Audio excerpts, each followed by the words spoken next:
Hey guys, welcome to the Step Outside YouTube channel. If you want to see catches like this, stick around, like and subscribe. Here's what's coming up.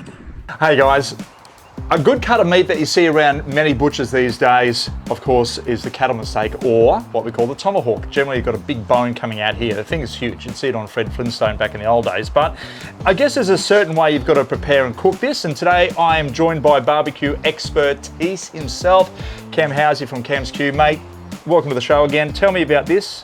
What are we doing? How are you, Bertie, for a start? Thanks, mate. Yeah, so... I'm good, thank you. That's great. We've got a nice piece of meat here from King's. It's been dry aged, as you can see. The aim we're trying to do with this is we're going for a reverse sear. So we're going to cook this to required temperature. I'm going to go around the medium rare mark, somewhere around time frame of about 45 minutes. That's what I keep it to. Okay. And then we rest that, and then we hit that straight over the charcoal. So we basically, two ways we can do it. We can caveman style it, or in this instance, it's going to be fast seared, really hot. Okay, so when you talk about reverse sear, now this is something I've never heard of in my life before, is going by the explanation you just said, is that you're actually, instead of searing the meat where you put it in a hot pan straight away, you render the fat down and then you put it in an oven or something or other, yep, and cook it through, we're actually going to cook it through first and then fast sear it on the back Correct, end. yes, okay. yes. So to reverse sear, you can do two things. You can sear it fast and quick first. Yep. I personally don't do it that way because you've got too much heat in your barbecue as it is. Okay. Because you want to start with a little bit of a lower heat. We don't want to oven bake as such. We want these fats to render nicely. We want it to come to a nice resting temperature.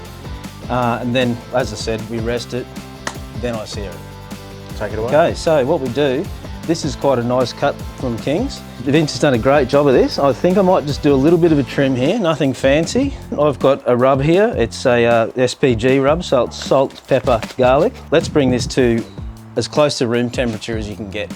If you start with a cold piece of meat straight out of your fridge, it's going to be no good. Forget it. What I do now, I've got the Weber running at the moment. It's sitting at about 110. I've got one charcoal basket, and what I do, bone side to the charcoal. We don't want any sear. Air vents through, all open. You want clean air. And what we do, we flip that over, and we're going to add a little bit of cherry to the mix, just to make it even better. So this is like a cherry timber, is it? So that's a cherry smoking wood, yes. And one thing, a lot of barbecue guys do sort of needs, it's a bit of a rule of thumb. We're cooking offset, so we offset your lid, that's your exhaust. You want that to drag over the meat. So as your smoke comes up on the internal chamber, it drags through and out. What we'll do now is we'll take it off, and it's time to rest. So underneath, have a nice deep dish board because it will tend to run. You want to place your meat down, as you can see. Look at that, that's nice there. We'll do a quick temp check to make sure I'm on the ballpark. 50, 51 degrees, beautiful. A little bit of alfoil, because what we want to do is we don't want to steam it, we want it to rest gently, and we don't really want it to get cold. So the idea is just lightly wrap that. Now that'll sit, we'll give that 10 minutes. And on the other charcoal, on the other Weber, we'll get that charcoal nice and hot for the sear. Okay, Bertie, so 10 minutes now, mate. We've had this tomahawk resting. We'll have a little bit of a peg so you can have a look. As you can see, have a look at that, mate. That's absolutely like jelly. So that's the rest you're after. Everything relaxes, everything settles down. Yep. Your cook's basically done. So, next step, let's get this on the reverse sear. If you just like to lift that lid. Straight over to the barbecue.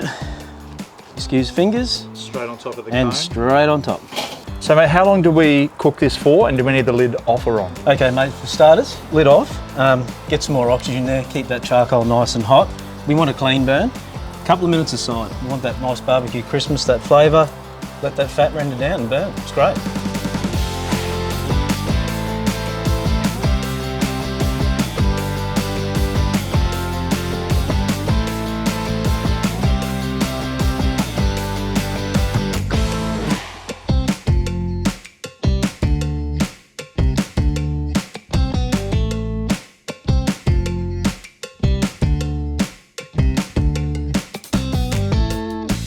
Wow, look at that. I mean, that seriously, that'll feed a cattleman. That's what they call the cattleman steak. Definitely. Ultimately, you know, you're probably looking at a family of 2. Definitely.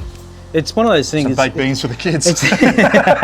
Maybe toast if they're lucky. Or a fish finger. Just kidding, okay? Don't send us emails. So there you have it, the common tomahawk, or of course the cattleman's steak. But it's really, really simple to cook. But I'll tell you what, going by Cam House's way, the way that he cooks it at Cam's Q, it just showcases that you can do it at home, sit back with your mates, with your friends, with your family, have an ale or a coffee or whatever, and just let it go slow, you know? And that reverse searing, man, that's something I've never heard of before, but geez, it works wonders because that is looking absolutely delicious, mate. It is delicious, mate. It's a nice medium rare. It's an easy meal for 2.